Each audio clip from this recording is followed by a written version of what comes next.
Most people spend years worrying about whether their retirement investments will earn enough. But investment returns are only one part of the equation. You also need to think about tax. Tax on interest, tax on dividends, capital gains tax when investments are sold, and income tax when you eventually start drawing an income in retirement. Over a 20 or 30-year unnecessary tax can quietly remove a significant amount from your retirement savings. Now, this video is not about hiding money from SARS or using questionable schemes.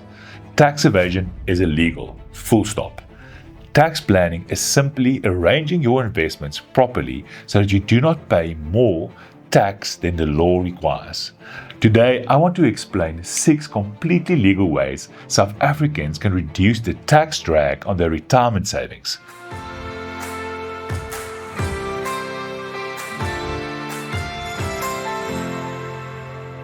Before we jump in, please remember this video is for educational purposes only, and it doesn't constitute personal financial advice or tax advice.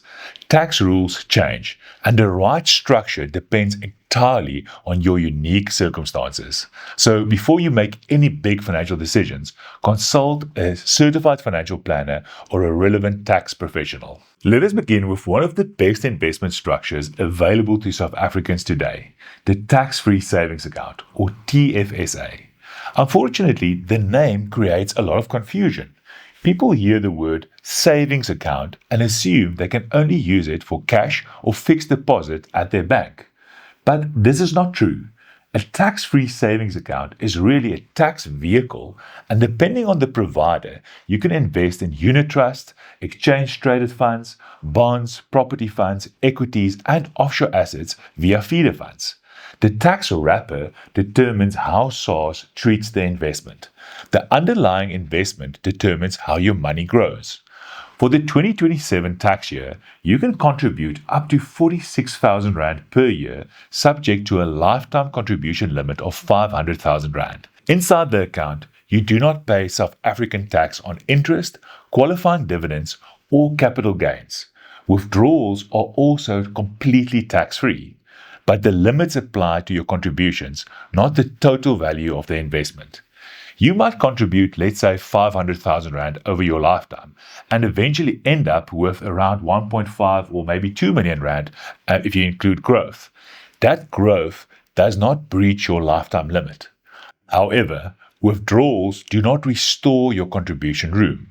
If you have contributed, let's say, 300,000 Rand and withdraw 100,000 Rand, SARS still regards you as having used the full 300,000 Rand of your 500,000 lifetime allowance. You should also avoid contributing too much. Any amount above the annual lifetime limit is subject to a 40% penalty tax. That is why I generally do not like using a tax-free savings account as an emergency fund, because if you regularly deposit and withdraw money, you permanently waste valuable contribution room.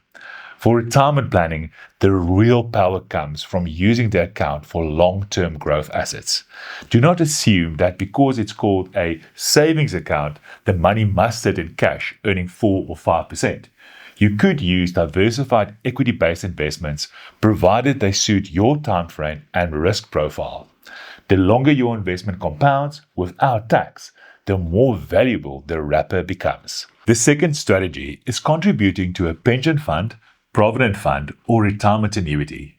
Retirement funds provide 2 major tax advantages.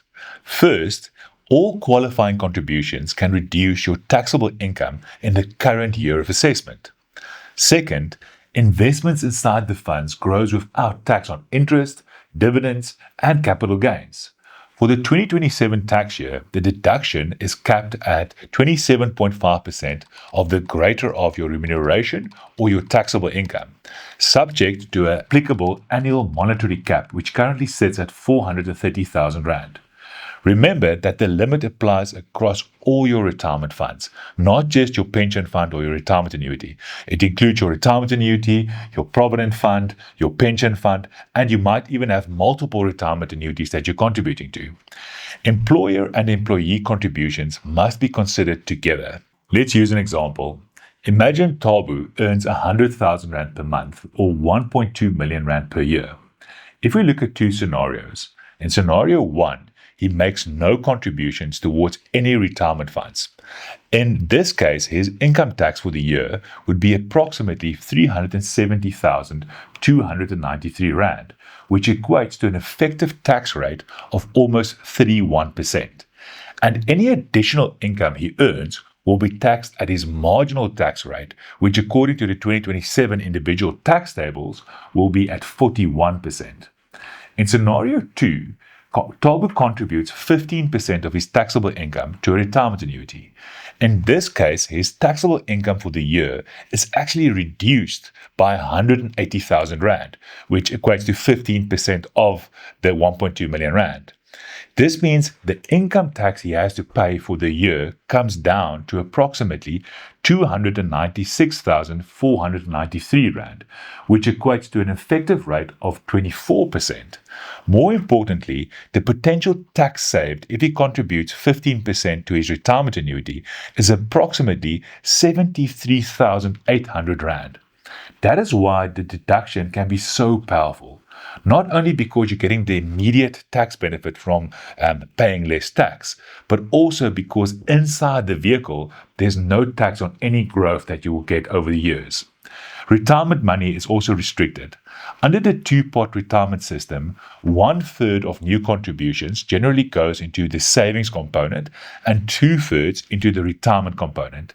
Savings component withdrawals are limited by the rules and taxed at your marginal rate.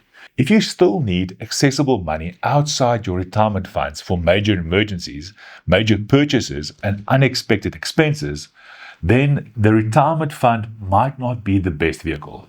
The goal is to balance the tax deduction with the liquidity that you require over your lifetime. Once you have optimized your tax-free savings account and made appropriate retirement fund contributions, you may still have additional money to invest.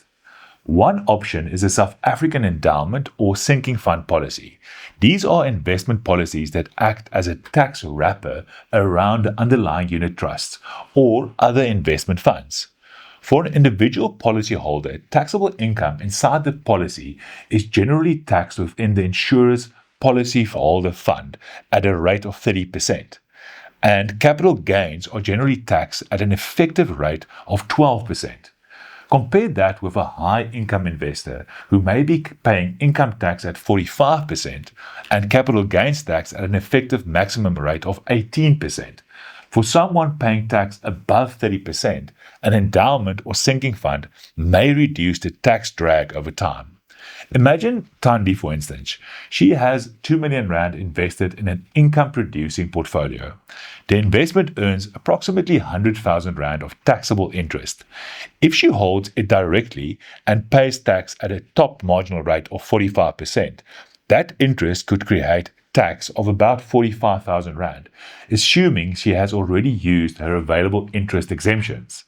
Inside the policy wrapper, the income that she earns will be limited to a tax of 30% or 30,000 Rand. That's a potential difference of about 15,000 Rand. The other benefit is the insurer actually handles the tax inside the policy, which can simplify tax administration. However, these structures come with restrictions. They normally have a 5-year restriction period. Access to the money, loans, and additional contributions is governed by specific rules during that period. The other big thing is that fees also matter. The old insurance-linked legacy tax wrappers were oftentimes very expensive, where these days platforms such as 91, Allen Gray, Glacier, and a few other highly regulated providers provide access to these tax wrappers at significantly lower fees. An endowment or sinking fund usually makes the most sense for someone paying tax above the 30% mark, someone investing through a trust, or someone who benefits from its estate planning features. If your personal tax rate is below 30%, holding certain investments directly may be more tax efficient. The wrapper must solve a real problem. It should not be used simply because it sounds sophisticated. The fourth strategy is an offshore endowment or sinking fund structure. South Africans often assume that offshore investments are automatically tax-free, but they're not. If you're a South African tax resident, you are generally taxed in South Africa on your worldwide income and capital gains. Holding an investment overseas does not make your SARS obligation disappear. A properly structured offshore wrapper may cap certain South African tax rates in a similar way to a local endowment or sinking fund. It can also simplify reporting because the insurer generally handles the tax inside the policy. One important consideration is the type of underlying offshore funds. A distribution fund pays dividends or interest out regularly, where an accumulation class or roll-up fund reinvests the underlying income instead of paying it out. That investment income increases the value of the units. Inside certain wrappers, this may allow for more of the return to accumulate until the investment is eventually sold, rather than repeatedly distributing taxable income. Depending on the structure and the classification, more of the return may ultimately be recognized as capital growth, which can be taxed at a lower effective rate of 12% inside the wrapper. But there's a caveat. You need to be careful. The phrase accumulation fund does not automatically turn income into capital gains. The outcome depends on the fund, policy jurisdiction, and applicable tax rules. You must also consider whether foreign withholding taxes, exchange control requirements, offshore platform fees, and possible foreign estate taxes apply. An offshore wrapper can be valuable, but it needs to form part of a properly designed offshore investment strategy and estate plan. Here's the thing. Not every investment needs to be placed in a complicated tax wrapper or offshore structure. A normal unit trust or discretionary investment can provide flexibility, access to capital, and usual annual tax allowances.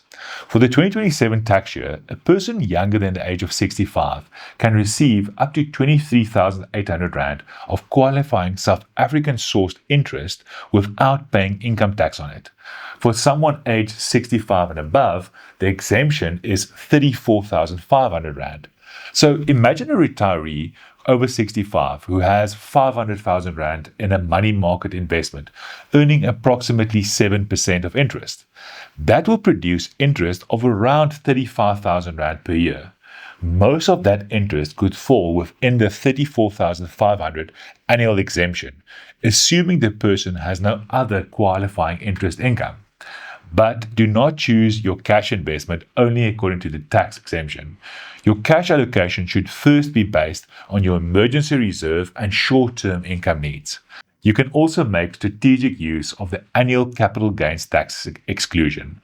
Let's suppose you have an investment of 500,000 Rand into a unit trust portfolio and mostly invested into capital growth assets, and it's grown to 650,000 Rand. Your unrealized capital gain is sitting at 150,000 Rand. You could sell enough units to realize part of that gain within your available annual CGT exclusion, which for the 2027 year sits at about 50,000 Rand. You could then reinvest those proceeds, which would increase the base cost of the new investment and potentially reduce the future capital gains tax. But this should be done very carefully.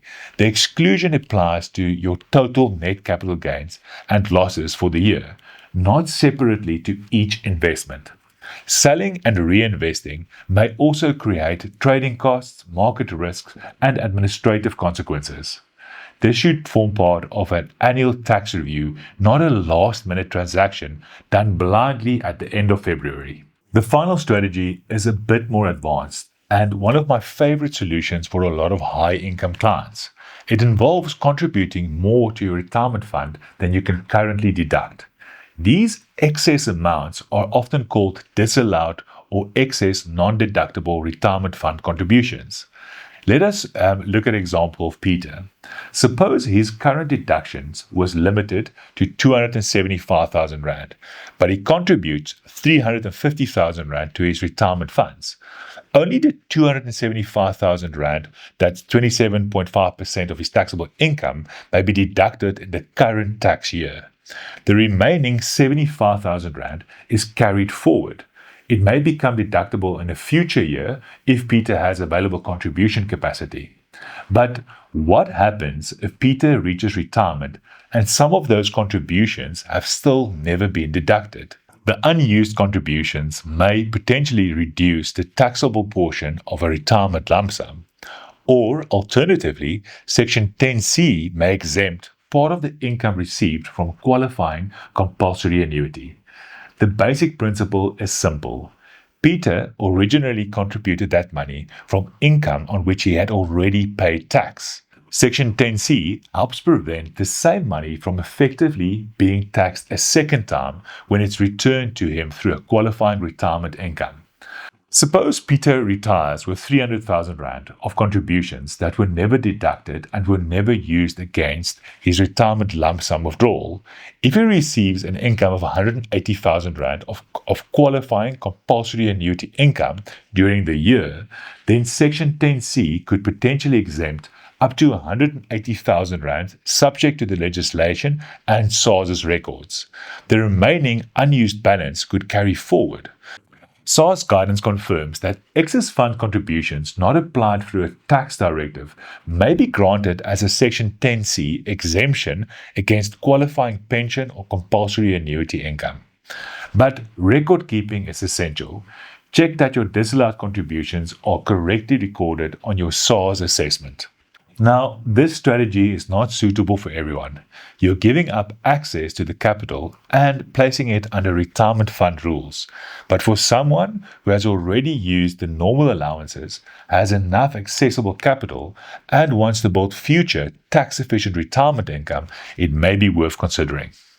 The biggest mistake I've seen after working with thousands of retirees is that there's no one magical tax-free investment. There's no single structure that is best for every rand or every person. A good retirement plan and tax strategy will often use several different strategies. A TFSA or tax-free savings account for long-term tax-free growth. Retirement funds for deductions now and disciplined retirement investing. A discretionary portfolio for flexibility and annual exemptions. A local or offshore tax wrapper where the capped tax rate generally adds value, and in selected cases, excess retirement contributions that may provide future relief under Section 10C of the Income Tax Act. The order matters, the fees matter, the underlying investments matter, and your access requirements also matter. Saving tax does not help if you lock away money that you need next year. A tax-efficient structure holding the wrong investments is still the wrong investment. Start with your own retirement goals.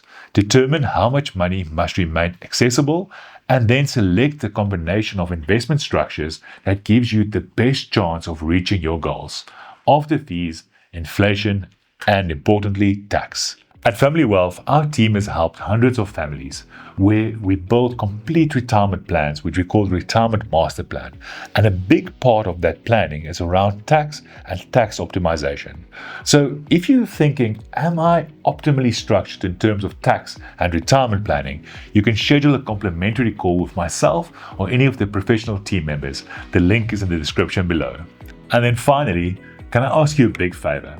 We have a dream of impacting more than 1 million South Africans with quality, retirement-focused South African content.